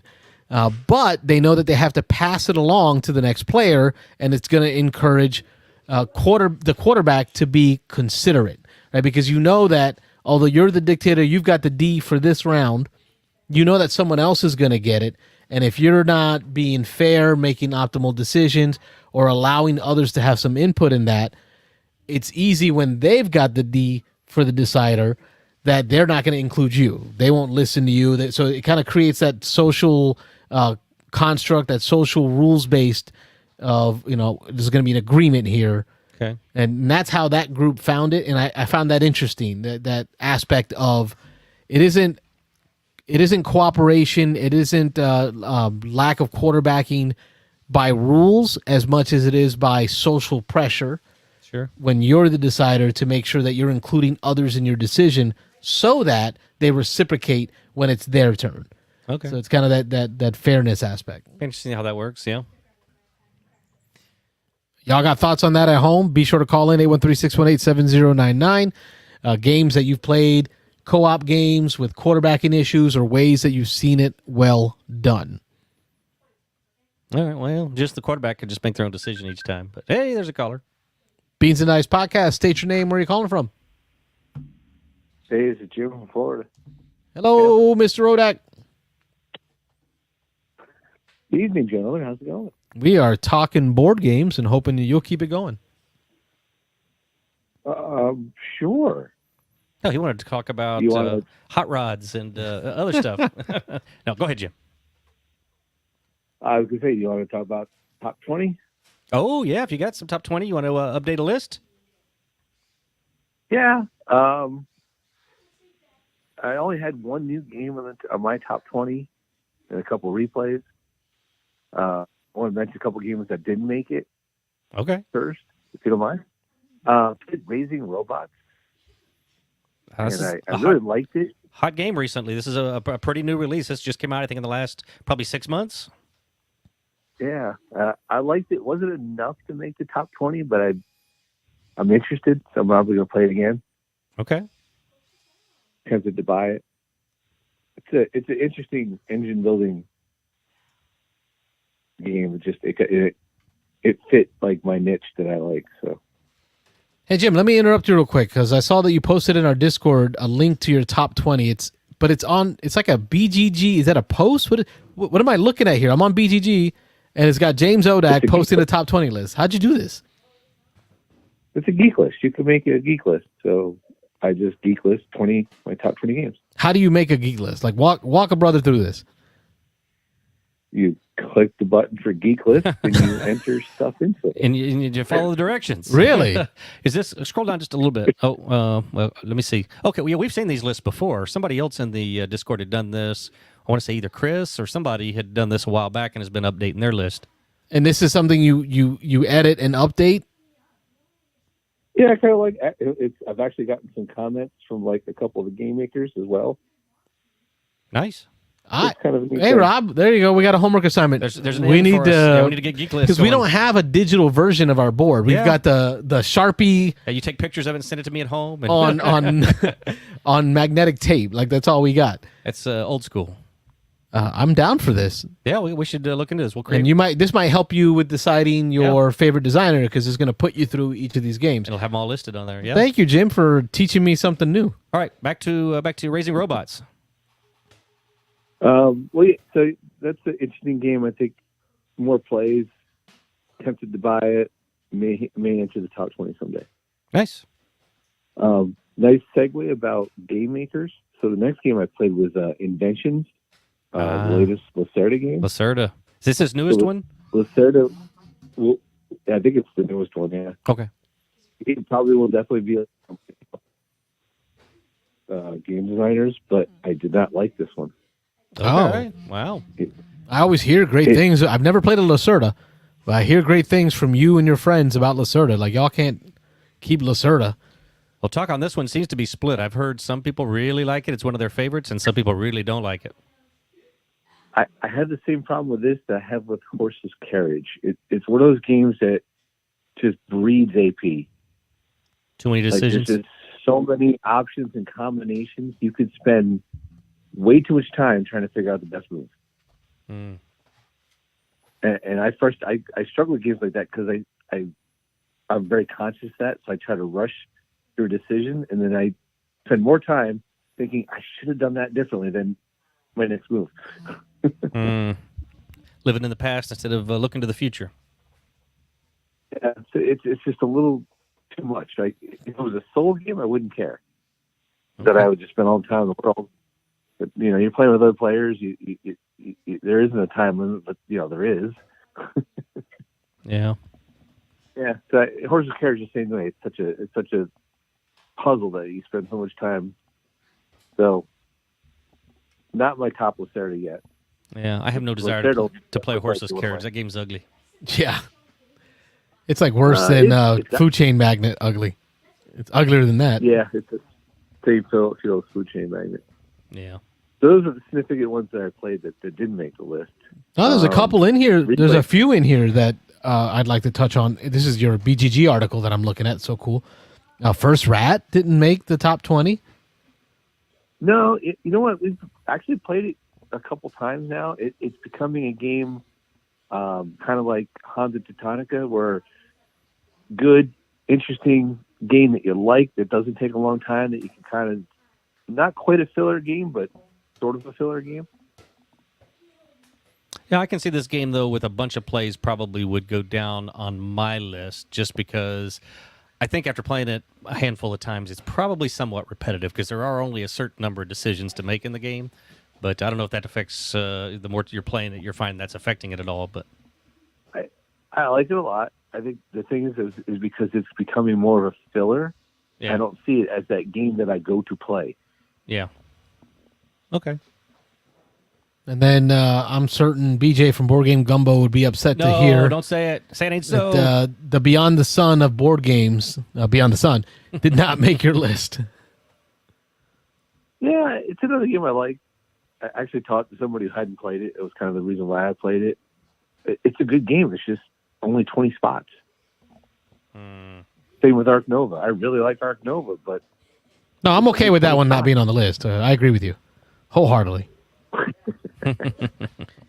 And Maracaibo, I see a note there. Maracaibo sadly dropped off the list.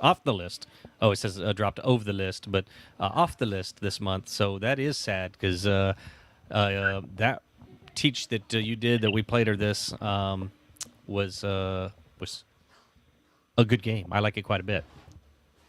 All right, so I've got your list in front of me here. If you want to count off starting at 20, and if you want to stop and speak a little bit about any of the new ads, you can.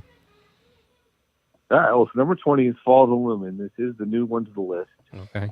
I taught it and played it for the first time last week. It's the follow-up to Legends of Void. And I think if you read it, I describe it here. It's a little bit of a lot of different mechanics, but not a lot of any one of them. It's kind of a neat little mix. I don't know. I mentioned that it feels like to me a little bit like Dune or Ardak, and they all called me crazy, so maybe that's not so accurate. But hard to describe. There's a lot of cards. There's a lot of deck activity. You got area control. You kind kind of placing workers, kind of. It's very tight. You probably play the first 2 rounds without even scoring a point.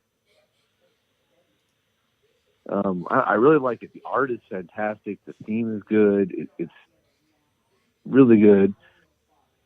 And I'm actually thinking I'm going to try to host a game of it this Wednesday. What about playtime on this game?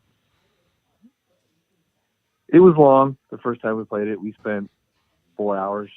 Ooh. Oh, gosh. Well, it was a first time teach, right? First time play and teach at the same time. Here's the knock on this game. It has got a lot of icons. Everything is about the icons. And they only give you 2 player aids, which I've got to reproduce them. But there are several sets of icons that look very identical. And that caused a lot of confusion throughout the game.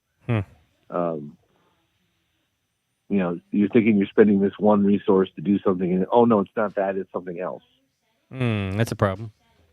Sounds like a Shem Phillips style, like those icons and stuff. Yeah. Now his icons are okay, like you can differentiate them at least, but there's a lot of them. Yep.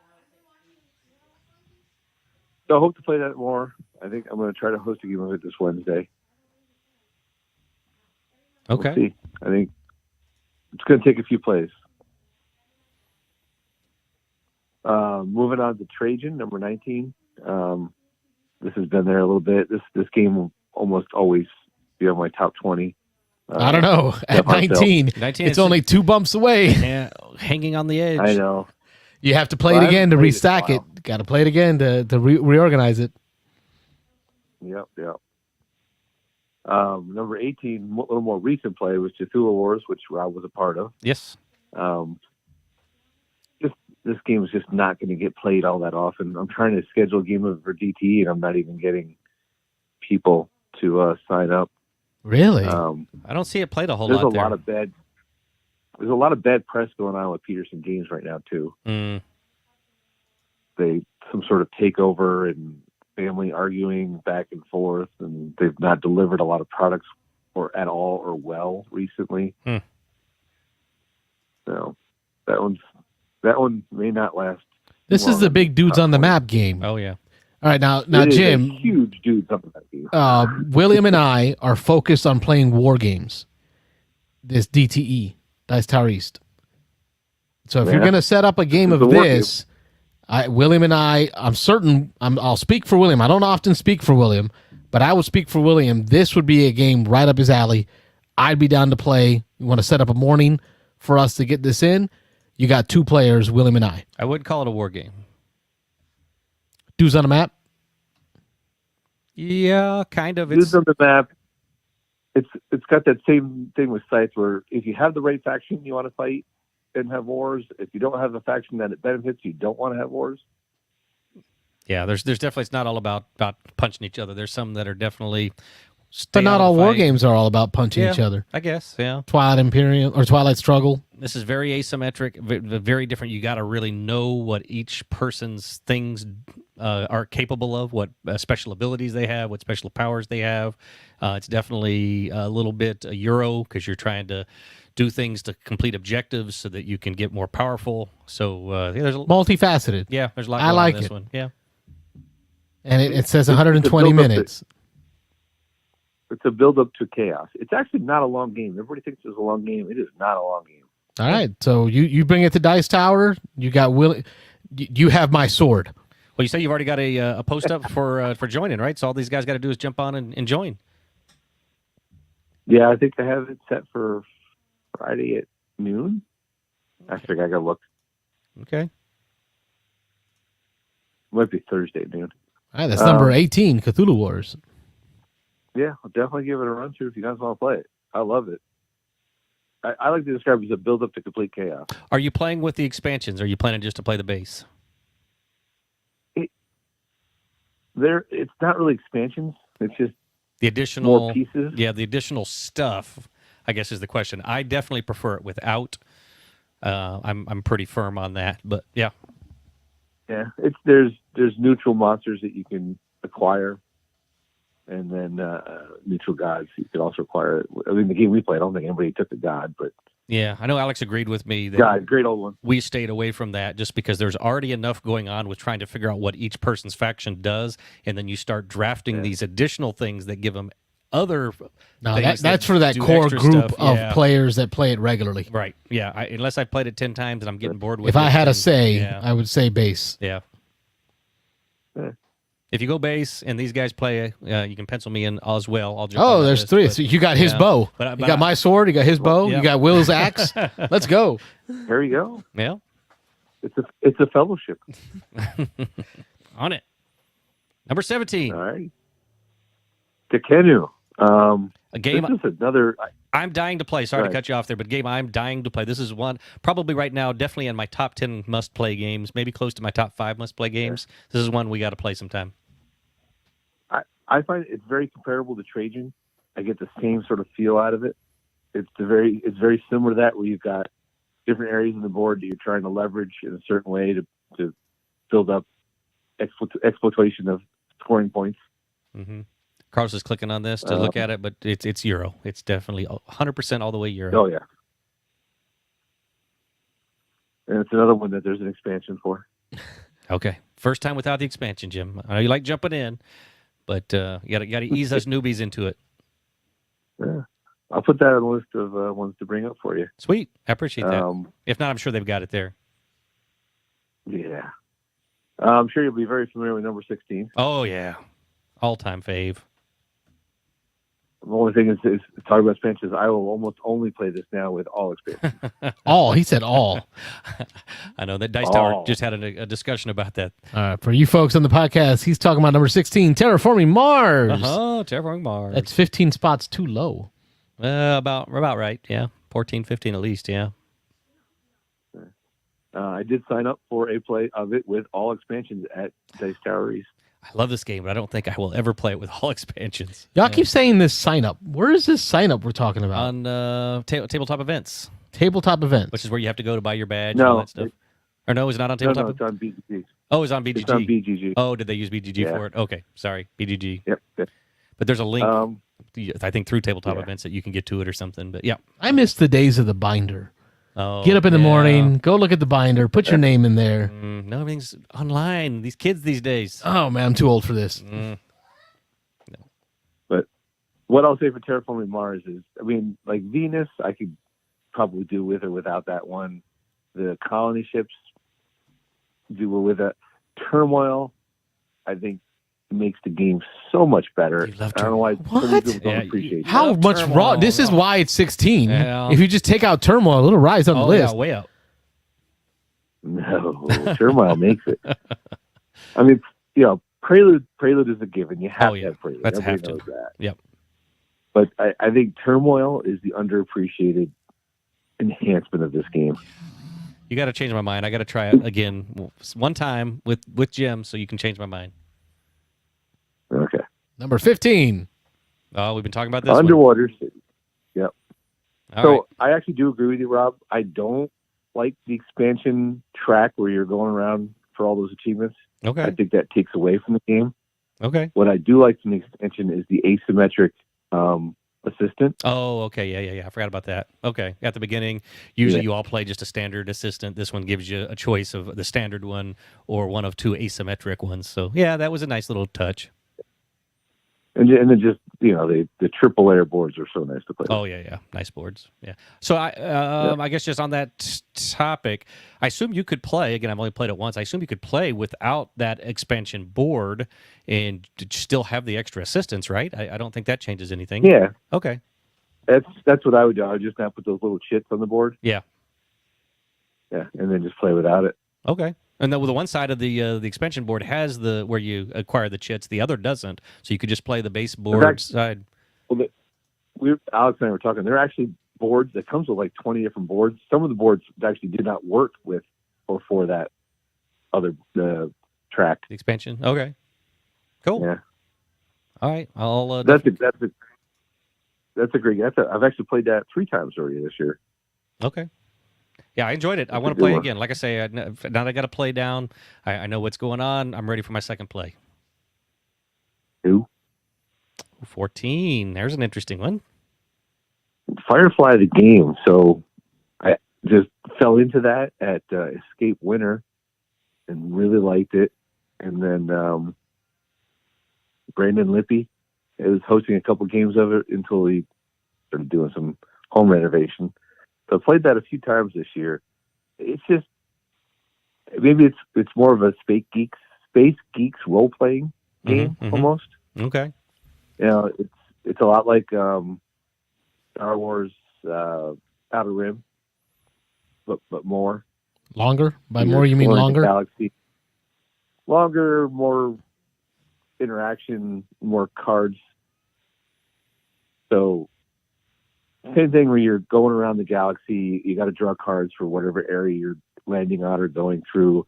So in Star Wars Outer Rim, you have bounties. In this one, you have much more than bounties. You've got illegal cargo, legal cargo, passengers, wanted passengers. You got people hunting you, and I like it a lot. It's like an adventure, right?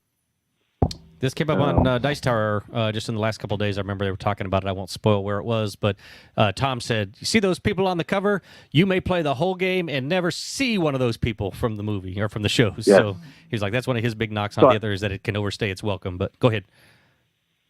It's got a lot of expansions. Yeah.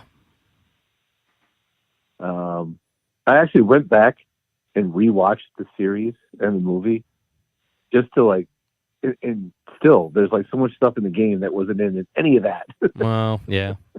Okay. But I mean, I enjoyed it, not really remembering much from the series. There are people that are diehard fans that play the game as well, but I think it's not a requirement. Okay. I like the show. I've never seen the movie. I like the show, though. I'm a big fan of the show. I just haven't made time to watch the movie. But yeah, this is one I definitely would want to play just to see it and kind of a pick up and deliver contracts kind of thing. I enjoy those games. Yeah. It's one of those games, it could be just 2-3 hours. It could be 5-6 hours. Okay. Cool. That's the thing that's kept me away. I know Wayne is a fan. I think Wayne even has the chest for this one, if I'm right. Yeah, he's got it all. But it's that range. Could be 2 or 3. I'm okay with a long game. Yeah, but you got to know how long. We got to know. Yeah, like we're in. We got to know we're taking a break for Taco Bell. We got to know we're getting donuts. We got to know. Diabetes, here I come. Yep. All right, number 13. The Gallerist. Mr. Lacerda. This one's been on there since March. Yep. I haven't played this since Escape Winter. It must be a good game because it's definitely not my theme. But you still love it. It's classic Lacerda, and I think this is one that really works for me. Worker placement, making the different areas work together to achieve your scoring, and the same thing with a lot of blocking, or if you do go the same place as someone else, they get a bonus, and then you keep them from going there again. It's got all the classic Lacerda mechanisms, but it's not over too many. All the options, the invention just had too many options, too many combinations. I still never played a Lacerda. That's something else I've got to try to fix. Maybe at Dice Tower this year. Yeah, I've yet to play a Lacerda.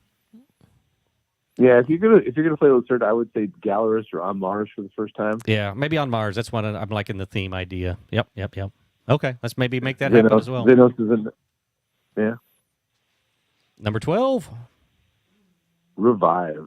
Another one from March. So it's one of these games that has stayed on your list.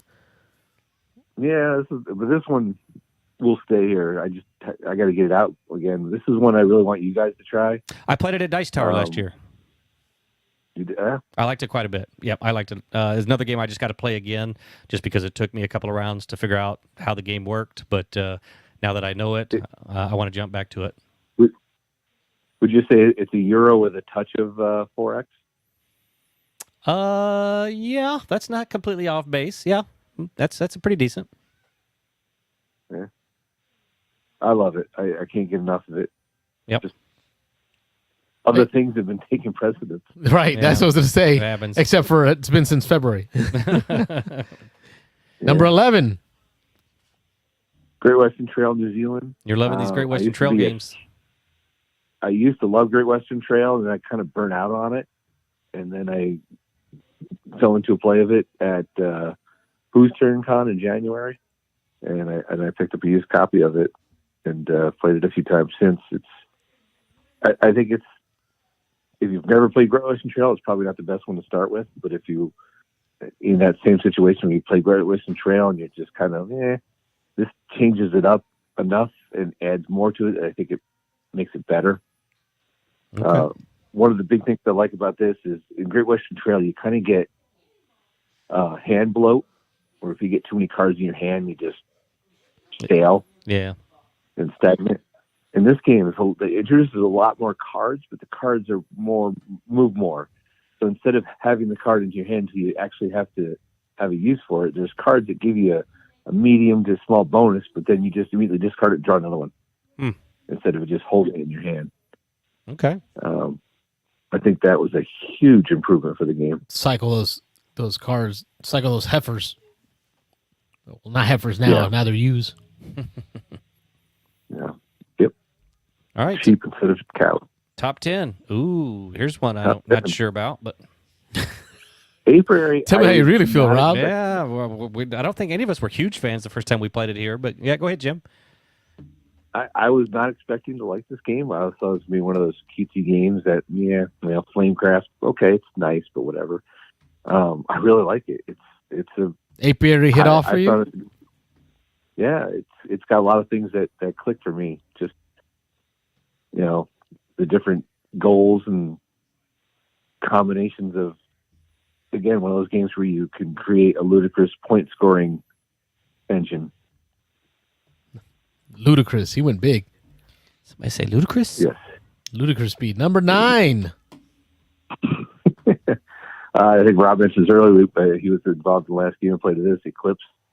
Another game that doesn't get played probably enough, but I think it's probably one of the best and more time reasonable space exploration games. Yeah, and 17 on my list, and I think it's probably a little low just because of the experience I had with it last time I played. And this is one that's going to be kind of weird, but I won it fairly handily last time I played, but it was kind of the way I ended up winning the game that left me feeling kind of a little flat on it. But yeah, really Still good made game. your top 20, though, Robert. Yeah, Currently yeah. sitting at 17. Yeah, definitely. Well, I mean, he could move up with another play. I think one of the things that there is a lot of randomness and luck to that one, Yeah. where you got to draw the right tiles, you got to roll the right dice. We move on to number 8. Well, hang on. I got a question because English is not my first language. Okay. But you wrote in here, heavy but lighter than TI4 and Voidfall. So, like, how heavy? Like TI4, I don't find it to be that heavy. Are we talking like time involvement, or are we talking like rules? I think TI4 is heavier. Okay. Not a lot heavier, but I think it is. There's more involved to it, right? Yeah, I agree with that. There's more rules in TR4. There's more things to think about. And speaking of Voidfall, number 8. Part of it. The Voidfall, what I like about that is it's probably a little heavier, a little longer than Eclipse, but it's definitely less than TI, and there's no dice rolling. No luck. I love the battle mechanism in this one. It's fairly straightforward. You can plan out for it, and there isn't a whole lot of surprises. That's like, what Carlos. Oh, look, I can't roll a hit to save my life. Carlos doesn't like the uncertainty of battle. You gotta have fog of war to make it real, and I need the randomness to help overcome your better strategy. Is that what it is? I do like Voidfall. It is very similar to both of those games. I can't think of anything else. It's very similar to them. I think it's just a different experience. I think the battle works better for those of us who don't enjoy dice rolling. If you do like the dice rolling, then maybe it's not for you, but it is ahead of Eclipse on my list. I think when we played Underwater Cities the other night, you mentioned that you might want to try to set up a game of Voidfall for one of our game nights, so maybe we need to make that happen. Yeah. Yeah. I think we're actually might be playing. Oh no, we're not playing. We were talking about it for Friday, but we're not going to play it Friday. Okay. Number 7. So Lisboa, this is my top Lacerda game. Definitely heavier than the Gallerist. Definitely not colorblind friendly either. Mm. A lot of blue and purple and green that, for at least my partial color blindness, that merged together makes it a little bit harder for me. But I really enjoy the feel of this game and how it plays. You know, you're trying to rebuild the city of Lisboa after earthquake, flood, and a volcano, was it? Same with sort of mechanisms where you're fighting for the spots to go to and combining the different actions and using the resources together, but heavier. Definitely more thinking, but not so much as options. But like some games, you have like multiple options. You got to figure out which ones to put together. This one, you got to kind of think out like 3-4 moves ahead of time. Mm-hmm, mm-hmm. Right. If I want to get to here, I know I got to go there. I got to go there, so I got to do this first, and then that'll, I think that's why I like this one better than all the other Lacerdas. Okay. Number 6. I like number 6. And the Marrakesh, Trajan used to be my favorite feld. Marrakesh has taken that place since it's been re-implemented last year. I think you'd like this one, Carlos. Oh, sorry, I didn't mean to cut you off, Jim. Yeah. Yeah, I think you'd like this one. There's a lot going on in this one, but there's a bunch of I'd almost compare it to a bunch of little mini games, bunch of little mini things you're doing. It's got the cube tower thing, and you can. I don't have to worry about winning. I just have fun playing the little side stuff. There's all kinds of little areas of the board that do score in different ways, and so you're trying to figure out: do I go heavy in one area? Do I spread out and do a bunch of little things? But it's fun. Yeah, I like it a lot. Yeah, I think the whole Keshi mechanism is very unique. Not a lot of games that have that type of play. Yep. What is a Keshi mechanism? You draft them, and then you're placing them, and you're doing your actions based on the strength that you get from how many of them you have. So yeah, you can kind of go heavy in one area, the orange area, by drafting the orange Keshis and then playing the orange Keshis and dropping them in the tower and having them come out, and then drafting them off the board, and you can decide on that. Sometimes the orange just isn't going to be available, so now there's a bunch of blue out there. Hey, this turn I'll take some blue, but your powers can get more powerful because I've already placed 3 of the orange. Now if I can place a 4th orange, I get to do that orange action even better again this time, or get more points from it, or more resources from placing. So not quite set collection, but you do want to get sets of things to trigger more powerful actions. Yeah, and there's enough complexity to it again that you got to make. Through multiple plays, you'll figure out, I guess, about, again, whether it's best to spread around, whether you take what the board gives you, whether you try to go heavy in one area. There's just lots of little... Your worker action is going to be based on the color of Keshi that you put in for the draft, and then it may not even come out of the tower, or you may not even be able to draft it. So when you do that action, you may not have any power to do the action. Mm-hmm. Or everybody may put that color in, and you get all of them, and you'll have a lot of power. So it's cube towers already interest me because they allow for a mechanism of randomness, but not as harsh as a die roll. Yeah, it's more of just like a mild randomness. Stuff will fall out. Feld is very good at mitigating the randomness of die rolls and stuff like that in a lot of his games. Again, without spending a whole bunch more time, because we're coming up close to 11 o'clock here, but the cool thing about this is you're deciding off your own board. See, I want to do white actions this turn, and so I'm hoping a lot of white comes out, so I'm going to secretly, everybody goes to their pool of Keshis, and they take, I think it's 2 of them out that they're hoping to, that they can draft and do, so everybody takes them, everybody reveals them, then you take them all, you drop them in this tower, see what comes out, you place them on this board, and then you're hoping that if I really wanted to do the white action this time, that everybody chose white, the thing's full of whites, all the whites come out, 5 whites there. I draft all 5 of those whites and get to do a massive. But if everybody put in white, everybody else is hoping the same thing you're hoping. Exactly. So then it's order of who drafts first, and it's interesting. So a lot of little randomization in it. Yeah. All right. So this is one that I got to put on my list to play. That's a good one. Yep. Number 5. The Nucleum. I'm sure we've talked about this before, but imagine Brass and Barrage combined. Yep. What's interesting is the last play of it I had is I played the Australia, expansion, and that's actually loosens the game up a lot. The base game is very tight, just like Brass is, just like Barrage is. The Australia adds boats, which really don't do much except for extend your network, which is a large part why it's so tight, because it's so hard to get a network. But it's a fantastic game. I can't get enough of it. Nice. Yep, another one I need to play. But number 4, oh boy, this game you've talked about a bunch on the show. I know Carlos is dying to play. I'm wanting to play it just to experience it, but not as excited as Carlos and some other people are. But the story I'll tell of this game is my buddy who got me in the game. He hadn't played it, and then I went up to play Who's Turn Con with him, and I've talked to him about it a lot. And he wanted to play it, and we played it. And we were staying in the same hotel room. I think he talked nonstop for the next 2 nights about that play of that game afterwards. It's Hegemony, just for those listening in that aren't able to see, but Hegemony is the one to lead your class to victory. Yeah. But, okay. The political route is a very broad explanation of it. Okay. Political version of route. For completely asymmetric factions, the government factions, working class, middle class, corporations and government, all with separate actions and very heavy themes, but not in your face theme, I guess. Works very well for the game. Definitely, I think, one of the best games that came out last year. Okay. Well, I know if you set up a play of that, there's, I know Wayne really wanted to play, Carlos really wants to play, so yeah. I'm working on resetting my game room so we have enough room to get everybody in here. That might be one we'll get Jim back over. Yeah. Number 3. Ankh. I think I've always talked about this game. This is my favorite Eric Lang game. Yeah. I haven't played it. Escape WinterCon was a very good play of it. Really enjoyed that play.